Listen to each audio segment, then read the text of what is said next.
Welcome back everyone. Welcome to civil services study. 18 test complete हो गए थे UP PCS के लिए।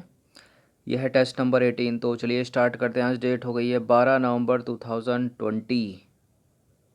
इस पूरी की पूरी टेस्ट सीरीज़ की प्लेलिस्ट बना रखी है, वहाँ पर आप टेस्ट नंबर 1 से लेकर 19 तक पहुँच सकते हो। उसका लिंक आपको डिस्क्रिप्शन बॉक्स में मिल जाएगा।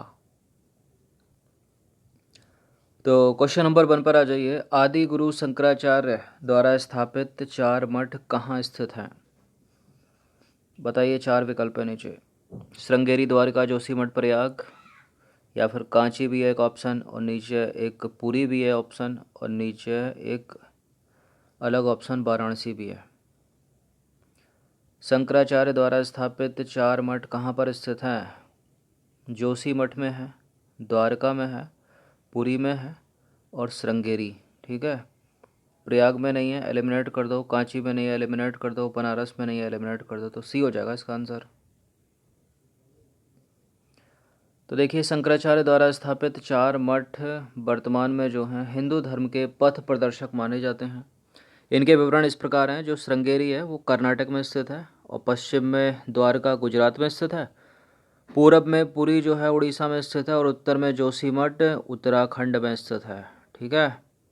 तो कौन से हो गए? श्रृंगेरी कर्नाटका में, द्वारका गुजरात, पुरी उड़ीसा और जोशीमठ है उत्तराखंड।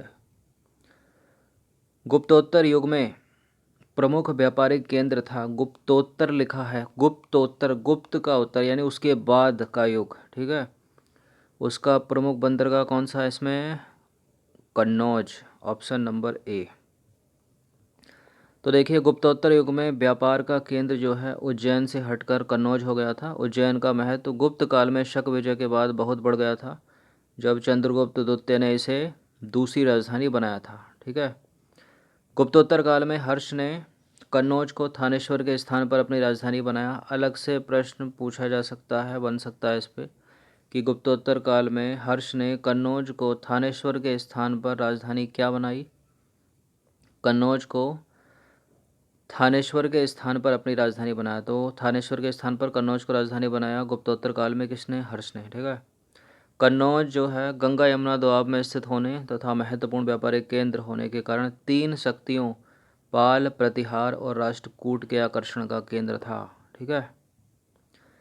निम्नलिखित कथनों पर विचार करना है। 2 स्टेटमेंट है यहाँ पर, बताने के इनमें से कौन सा करेक्ट है। पहला स्टेटमेंट है, चीनी यात्री फाहियान ने कनिष्क द्वारा आयोजित की गई चतुर्थ महान बौद्ध परिषद में भाग लिया था। चीनी तीर्थयात्री हुएनसांग हर्ष से मिला और उसे बौद्ध धर्म का प्रतिरोधी पाया। देखिए, चीनी यात्री जो था हुएनसांग हर्ष से मिलने के पहले ही जो है बौद्ध धर्म में चला गया था, वो बौद्ध धर्म का अनुयायी बन गया था। गलत है दूसरा वाला स्टेटमेंट। और चीनी तीर्थयात्री फाहियान तो चंद्रगुप्त द्वितीय यानी विक्रमादित्य के शासनकाल में भारत आया था ना, तो कनिष्क कहाँ से आ गया? दोनों के दोनों गलत हैं ये। तो इसका आंसर हो जाएगा ऑप्शन नंबर डी, ना तो 1 ना ही 2। तो देखिए, चीनी तीर्थयात्री फाहियान जो है गुप्त वंश के शासक चंद्रगुप्त द्वितीय यानी विक्रमादित्य के शासनकाल में भारत आया था, और 399 से 414 ईस्वी तक उसने भारत के विभिन्न स्थलों की यात्रा की। चीनी यात्री हुएनसांग ने 629 ईस्वी में तांग शासकों की राजधानी चंगन से भारतवर्ष के लिए प्रस्थान किया। हर्ष हुएनसांग से मिलने के पूर्व ही बौद्ध धर्म की ओर उन्मुख हो चुका था। ठीक है। हर्ष जो है हुएनसांग से मिलने से पूर्व ही बौद्ध धर्म की ओर उन्मुख हो चुका था। हुएनसांग से भेंट के बाद उसने बौद्ध धर्म की महायान शाखा को राजाश्रय प्रदान किया था तथा वह पूर्ण बौद्ध बन गया था। ठीक है। क्वेश्चन नंबर 4 पर आ जाइए। नालंदा विश्वविद्यालय के विनाश का कारण था। कौन थे? मुगल थे, कुषाण थे, तुर्क थे, या फिर क्षितियंश थे? देखिए, तुर्क मुस्लिम थे, ऑप्शन नंबर ए है इसका आंसर। तो नालंदा विश्वविद्यालय जो है बख्तियार खिलजी के अधीन तुर्क मुस्लिम आक्रमणकारियों द्वारा नष्ट किया गया था, और यह भारत में बौद्ध मत के पतन के लिए अंतिम प्रहार के रूप में देखा जाता है। ठीक है। क्वेश्चन नंबर 5 पर आ जाइए। निम्नलिखित में से कौन सा जोड़ा सुमेलित नहीं है? रवि कीर्ति के सामने पुलकेशन द्वितीय लिखा है, भवभूति के सामने कन्नौज के यशो बर्मन, हरिशरण के सामने हर्ष लिखा है, और दंडी के सामने नरसिंह बर्मन। तो ए सही है, बी सही है, डी सही है, लेकिन सी गलत है क्योंकि प्रयाग प्रशस्ति होगा। ठीक है, तो हरिशरण जो है प्रयाग प्रशस्ति का रचयिता था। किसका? प्रयाग प्रशस्ति का। तथा समुद्रगुप्त का संधि विग्रह सचिव था, जबकि हर्ष का दरबारी कवि कौन था? बाणभट्ट था। बाकी तीनों विकल्प जो हैं वो सुमेलित हैं। तो हर्ष का दरबारी कवि कौन? बाणभट्ट। ठीक है, हरिशरण नहीं। क्वेश्चन नंबर 6 पर आ जाइए। निम्नलिखित कथनों में से कौन सा 8वीं शताब्दी के संत शंकराचार्य के बारे में सही नहीं है, यानी गलत है, असत्य है? उन्होंने किसने? शंकराचार्य ने भारत के विभिन्न क्षेत्रों में 4 धाम स्थापित किए। उन्होंने बौद्ध और जैन धर्मों के विस्तार पर रोक लगाई। उन्होंने प्रयाग को तीर्थराज नाम दिया। उन्होंने वेदांत का प्रसार किया। बताइए कौन सा करेक्ट है? देखिए, उन्होंने भारत के विभिन्न क्षेत्रों में 4 धाम स्थापित किए, करेक्ट है स्टेटमेंट। उन्होंने बौद्ध तथा जैन धर्मों के विस्तार पर रोक लगाई, ये भी सही है। उन्होंने वेदांत का प्रसार किया, ये भी सही है। उन्होंने प्रयाग को तीर्थराज नाम दिया, ये गलत है यहाँ पर, सी। तो सी हो जाएगा इसका आंसर। तो देखिए, शंकराचार्य को शंकर, श्री शंकराचार्य आदि नामों से जाना जाता है। 8वीं शताब्दी में इनका जन्म केरल के एक छोटे से गांव का नाम है कलाडी में हुआ था। शंकराचार्य के समय में बौद्धों एवं जैनियों के प्रभाव को शंकराचार्य के समय में बौद्धों एवं जैनियों के प्रभाव में आकर जो है हिंदुत्व समाप्त होता जा रहा था। इसी को रोकने के लिए इन्होंने वेदांत पर बल दिया। हिंदू धर्म के इन्हीं उत्थान के प्रयासों के लिए इन्हें सर्वाधिक प्रसिद्धि मिली। वेदों के अध्ययन और संकलन के लिए उन्होंने संपूर्ण भारत का पैदल ही भ्रमण कर लिया। उनके दर्शन को अद्वैत वेदांत के नाम से जाना जाता है। ठीक है, एक एक पॉइंट इम्पोर्टेंट है। पुराणों के अनुसार चंद्रवंशीय शासकों का मूल स्थान था, क्या था? काशी नहीं था, अयोध्या नहीं था, श्रावस्ती नहीं था, प्रतिष्ठानपुर था। क्या? Pratishthanpur, option number C. तो पुराणों के अनुसार चंद्रवंश क्षत्रिय वर्ण के 3 मूल वंश में से एक था और चंद्रवंशीय शासकों का मूल स्थान त्रेता युग में प्रयाग था। परंतु प्रलय के पश्चात द्वापर युग में चंद्रवंशी संबारन ने प्रतिष्ठानपुर, वर्तमान में झांसी, और इलाहाबाद में अपनी राजधानी की स्थापना की थी। चंद्रवंशीय संबारन ने प्रतिष्ठानपुर में राजधानी की स्थापना की थी, वर्तमान में झांसी और इलाहाबाद। क्वेश्चन नंबर 8 पर आ जाइए। हर्ष के समय की सूचनाएं किसकी पुस्तकों में निहित हैं? हर्ष के समय की सूचनाएं निहित हैं कल्हण की राजतरंगिणी में। तो देखिए, वैसे तो हर्ष के समय की विस्तृत सूचना हमको मिलेगी इसके दरबारी कवि बाणभट्ट की कृषि हर्षचरित से।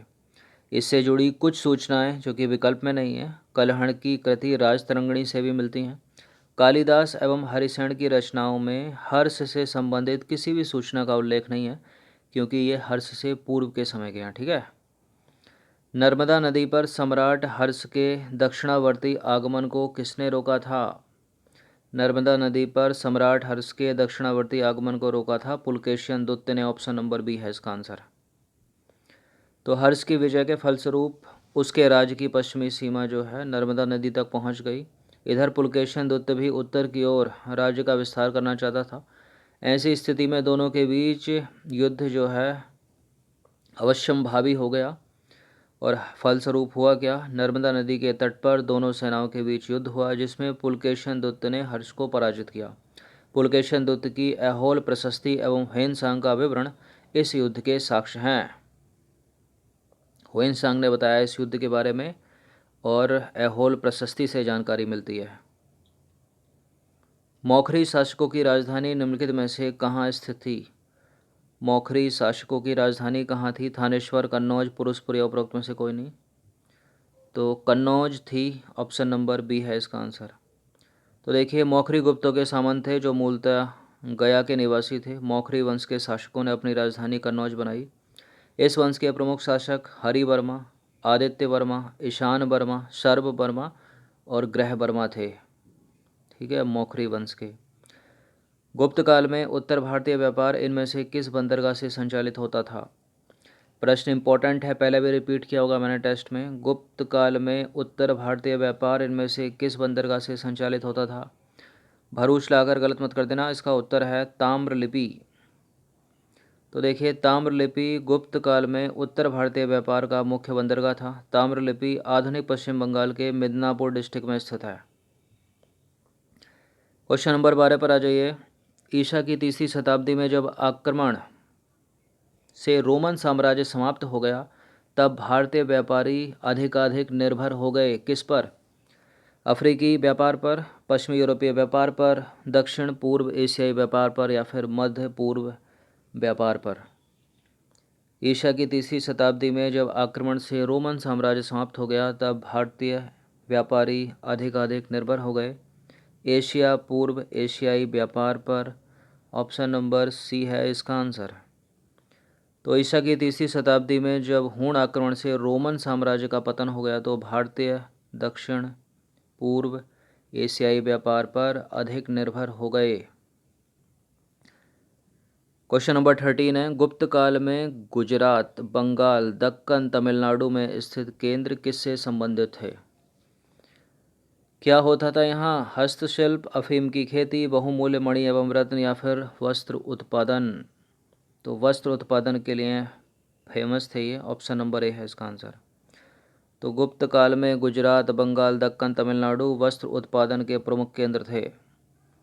क्वेश्चन नंबर 14 है, रजत सिक्के जारी करने वाला प्रथम गुप्त शासक कौन था?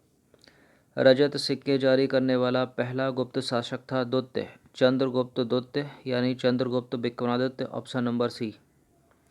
तो रजत सिक्के जारी करने वाला प्रथम गुप्त शासक चंद्रगुप्त द्वितीय था। चंद्रगुप्त द्वितीय ने शक मुद्राओं के ही अनुकरण पर रजत मुद्राओं को उत्कीर्ण करवाया।